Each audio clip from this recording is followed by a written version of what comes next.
5th International Physics Olympiad, year 1971, IPHO. Problem number 1. A triangular prism of mass big M is placed one side on a frictionless horizontal plane as shown in the figure. The other two sides are inclined with respect to the plane at angles alpha 1 and alpha 2 respectively. Two blocks of masses M1 and M2 connected by an inextensible thread can slide without friction on the surface of the prism.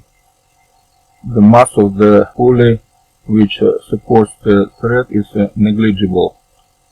Express the acceleration A of the blocks relative to the prism in terms of the acceleration A0 of the prism.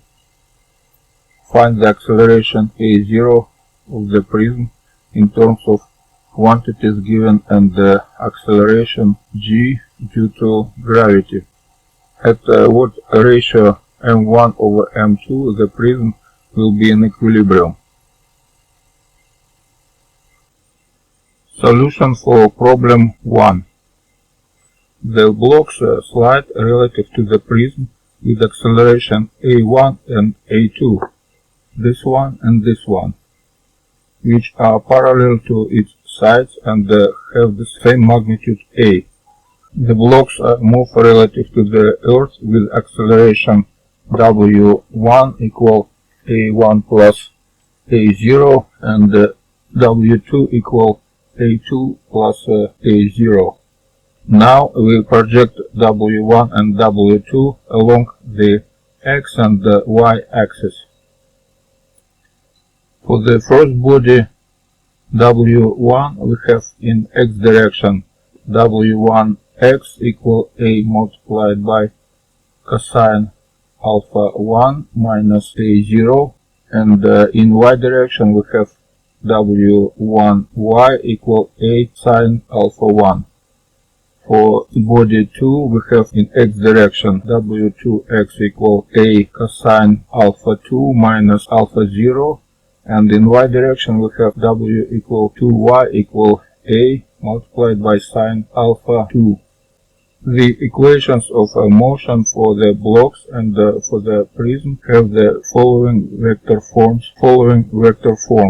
For the body 1 we have number 7, this one. For number 2 we have this one, and for number 9 we have this one, that's for prism.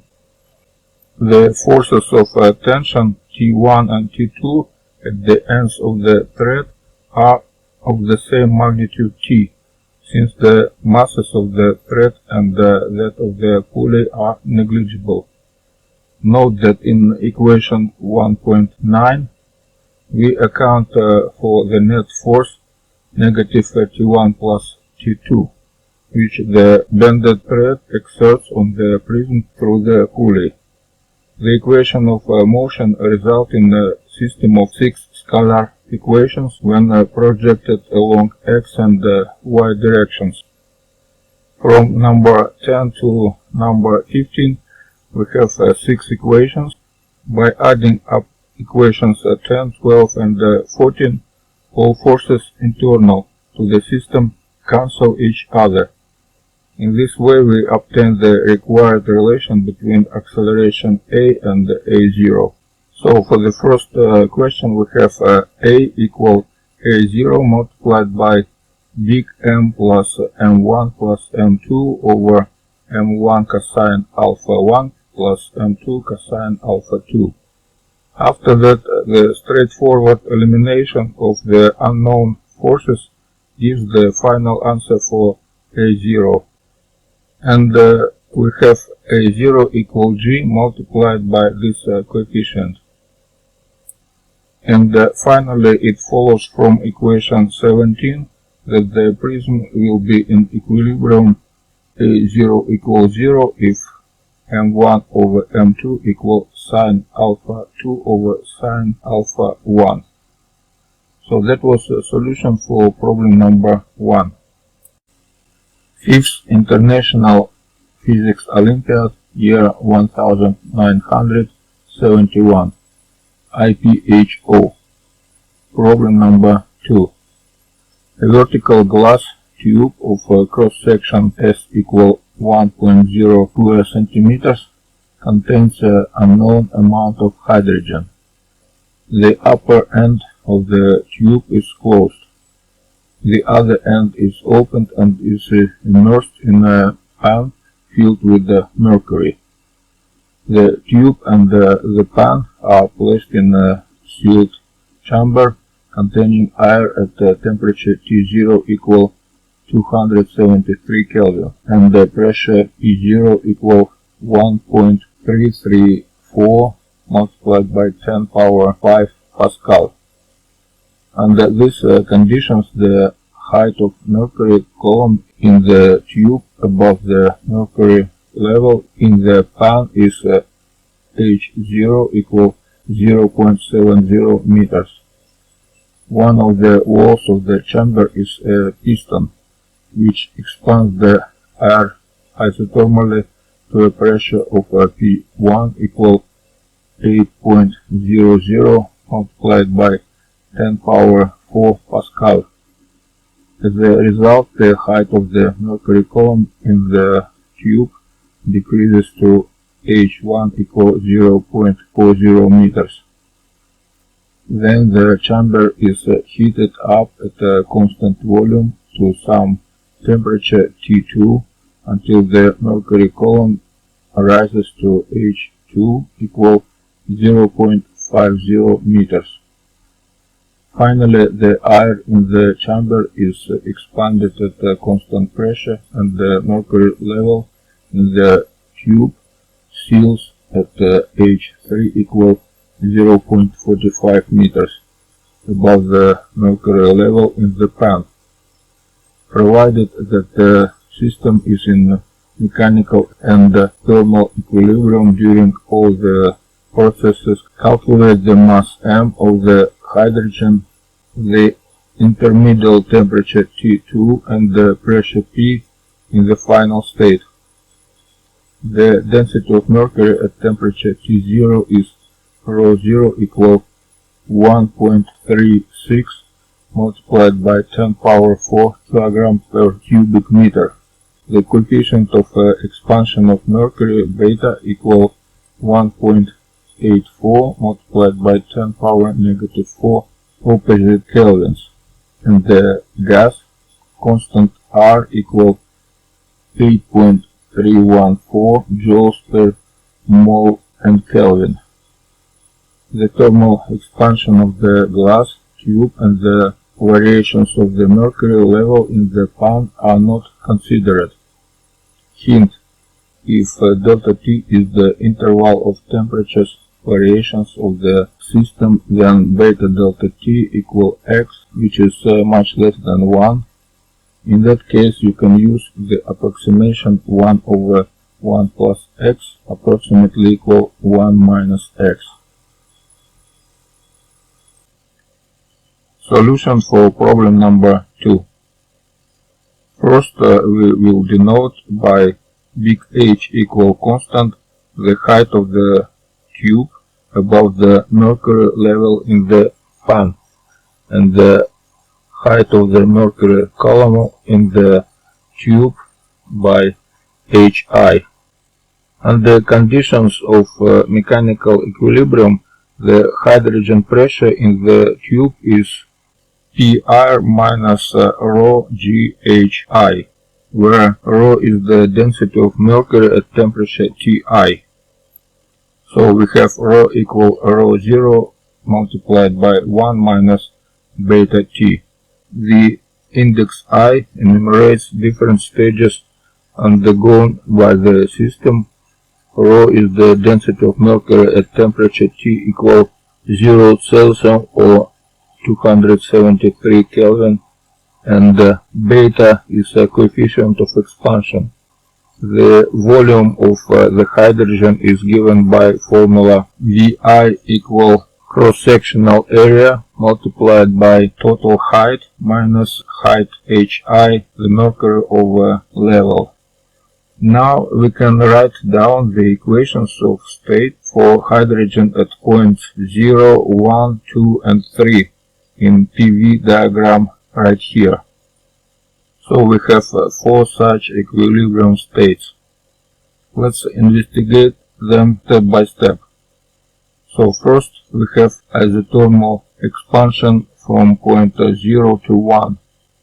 Look at equations 4 and 5. We know what is P0 and we know what is P1, and also H0 and H1.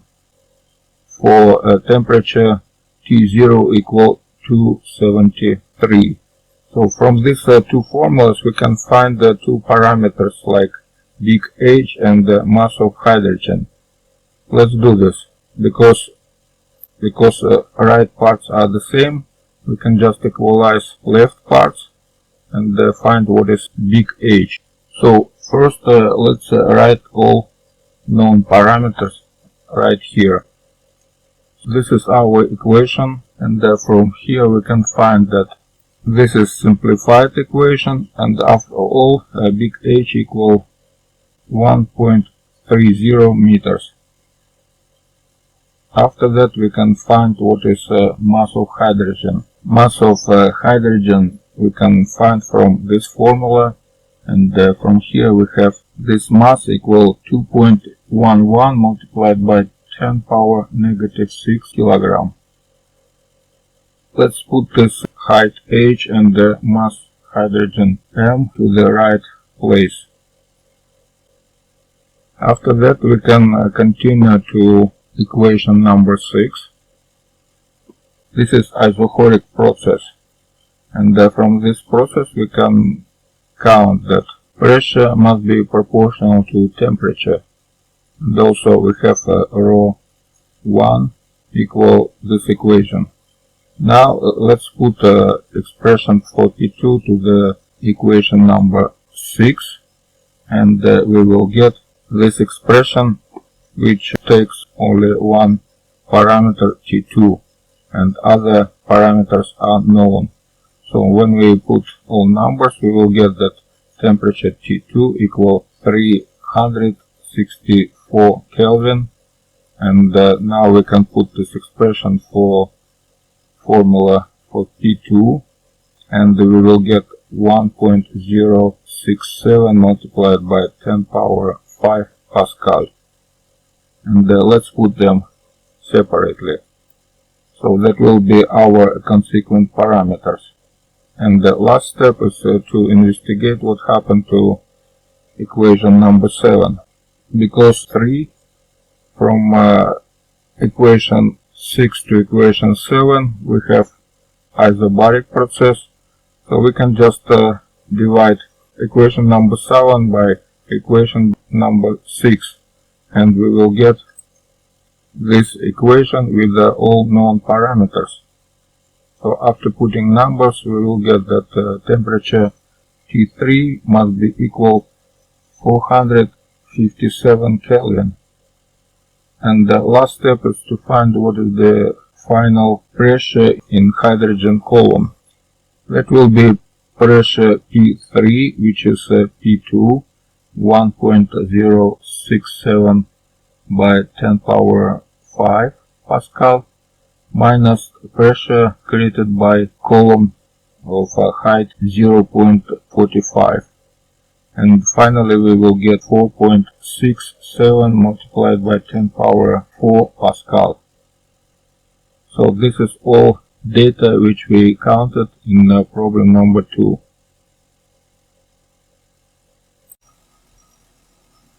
Fifth International Physics Olympiad year 1971 IPHO.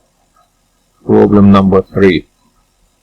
4 batteries of EMF E1 equal 4 volts, E2 equal 8 volts, E3 equal 12 volts, and E4 equal 16 volts.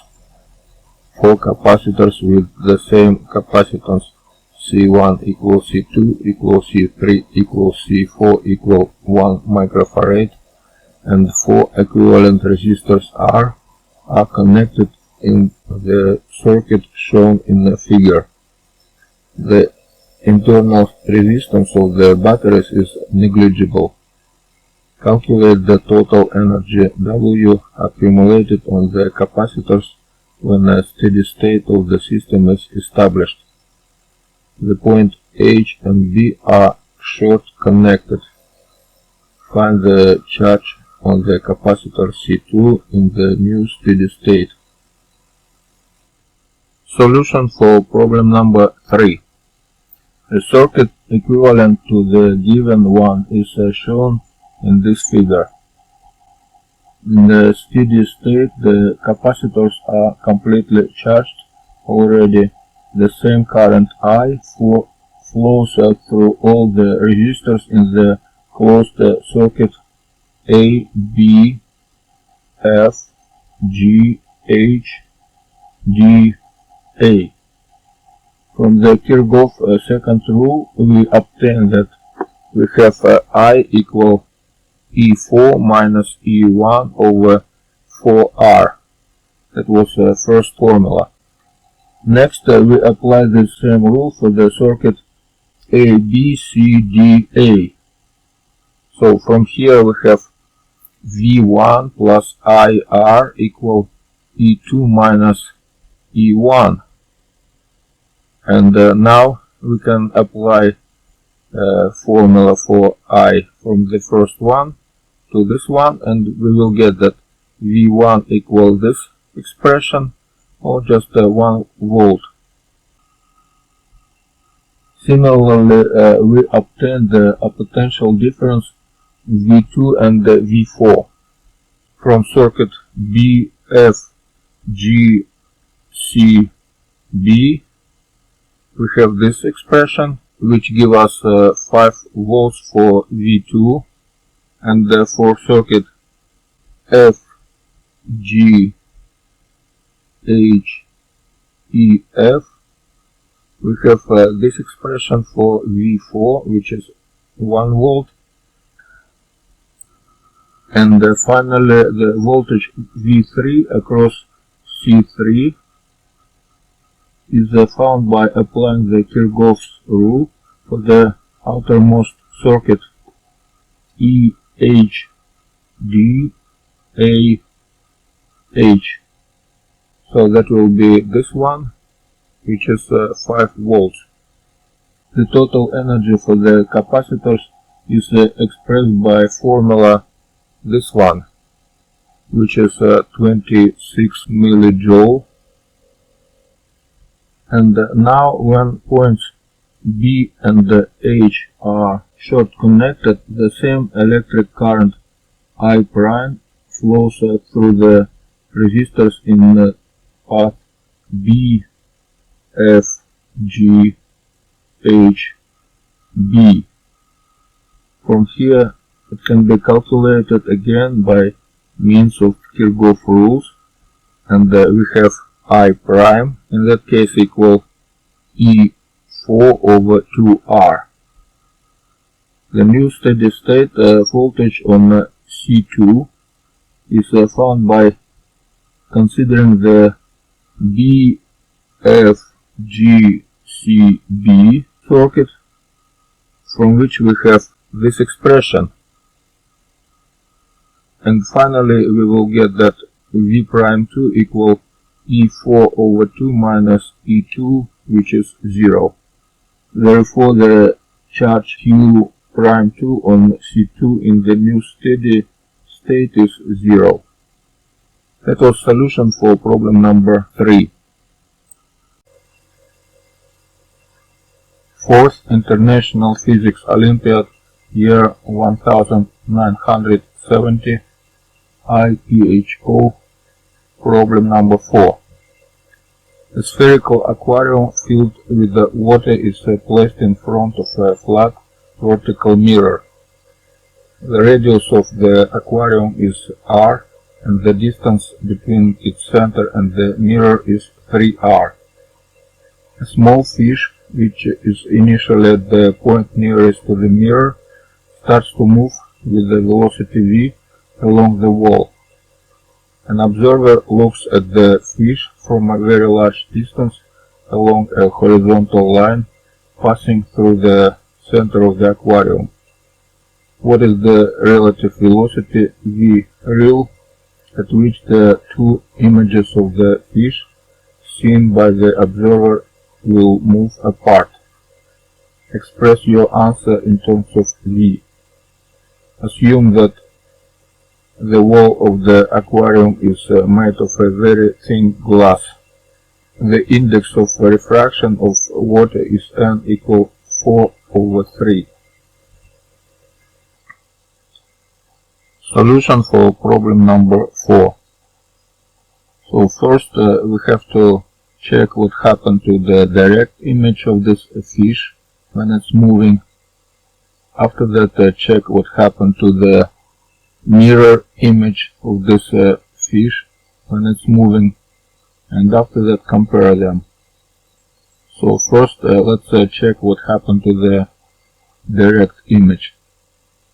In a small time interval delta t, the fish moves upward from point A, this one, to point B, this one, at a small distance d equal v multiplied by delta t. Since the glass wall is very thin, we can assume that the rays leaving the aquarium refract as if there was a water-air interface. The divergent rays undergoes one single refraction as shown on this figure from the first virtual image of the fish. The corresponding vertical displacement A1, B1 of that image is equal to the distance D1, this one, between the optical axis A and the ray B1, between this one and this one, which leaves the aquarium parallel to A. Since the distance D and the D1 are small compared to radius R, we can use the small angle approximations. So we have sine alpha approximately equal tangent alpha, which is approximately equal to alpha in radians. So here we have angle alpha, this one, angle gamma, this one, and the two angles beta, this one and this one, which are equal to each other. First we have d1 equal approximately r multiplied by alpha, d approximately equal to r gamma, alpha plus gamma equal to beta, and due to Snell law we have alpha approximately equal n beta. Now, using equations from 1 to 4, we find that the vertical displacement of the first image in terms of d equal this one, and respectively its velocity v1 in terms of v is this one, v1 equal n over 2 minus n multiplied by v. So that was comparison for direct image. Now let's go to mirror image for the same fish. Now consider a refraction from the mirror. The rays which are first reflected by the mirror and then are refracted twice at the walls of the aquarium form the second real image. See this second figure. It can be considered as originated from the mirror image of the fish, which moves along the line A', B' at exactly the same distance d as the fish do. The vertical displacement A2, B2 of the second image is equal to the distance d2 between the optical axis A and the ray B2, which is parallel to A. Again, using the small angle approximation, we have d' plus d equal to 4 times r delta, this one. d2 equal approximately r multiplied by alpha, and following the same derivation of the equation 4.5, we obtain that d2 equal n over 2 minus n multiplied by d prime. Now, using the exact geometric relations, we have delta equal to alpha minus 2 beta, and the Snell law 4.4. In the small angle limit, we finally express d2 in terms of d. So we have d2 equal n over 9n minus 10 multiplied by d. And the velocity v2 of the second image is in terms of v equal this one, which is 2 over 3v. The relative velocity of the two images is v relative equal v1 minus v2 in a vector form, and since vectors v1 and v2 are oppositely directed, one of the images moves upward and the other downward. The magnitude of the relative velocity is v1 plus v2, which is 8 over 3v. So that was a solution for problem number 4.